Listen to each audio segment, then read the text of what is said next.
पुणे मुंबई द्रुतगती महामार्गावरती पुन्हा एकदा वाहतूक कोंडी झालेली आहे आणि तासनतास हे सगळे प्रवासी जे आहेत त्या या वाहतूक कोंडीत अडकून आहेत.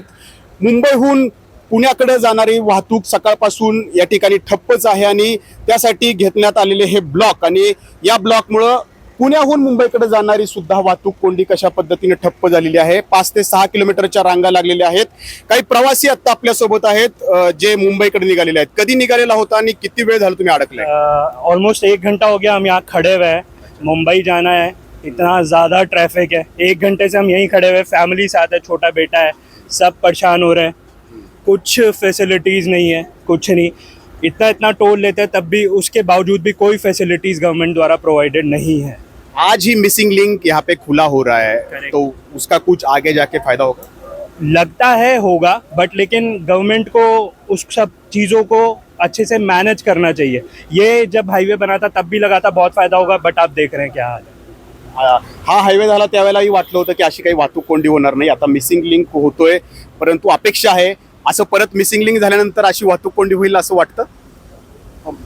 ऑनेस्टली प्रॉब्लम तो हो रही है. अब इसमें जा रहे हैं तो इतनी देर का जाम है, सुबह से निकले हुए हैं. अब अगर ये हाईवे बना है, मिसिंग लिंक है, उसका बेनिफिट ही नहीं हो पाएगा, फ़ायदा क्या है फिर इसका? तो इससे बेटर तो फिर बंदा फ्लाइट या ट्रेन लेके ही जाए ना, क्यों जाएगा रोड से. तर अशा भावना ज्या आहेत ते व्यक्त केल्या जात आहेत.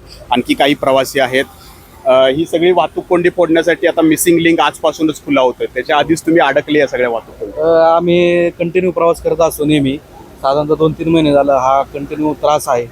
आशा आहे की आता मिसिंग लिंक चालू झाल्यानंतर नक्कीच फरक पडणार आहे.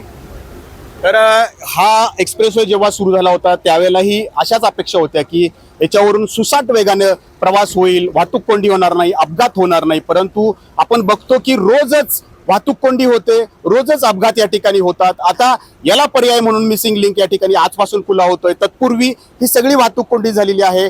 तासनतास हे सगळे या कोंडीत अडकलेले आहेत. 5 ते 6 किलोमीटरच्या रांगा लागलेल्या आहेत. आता अपेक्षा आहे मिसिंग लिंक आजपासून खुला झाल्यानंतर हे चित्र पुन्हा या सगळ्या प्रवाशांच्या नशिबी येणार नाही. कॅमेरामॅन शैलेश जाधवसह नाजिम मुल्ला, एबीपी माझा एक्सप्रेसवे. एबीपी माझा, उघडा डोळे बघा नीट.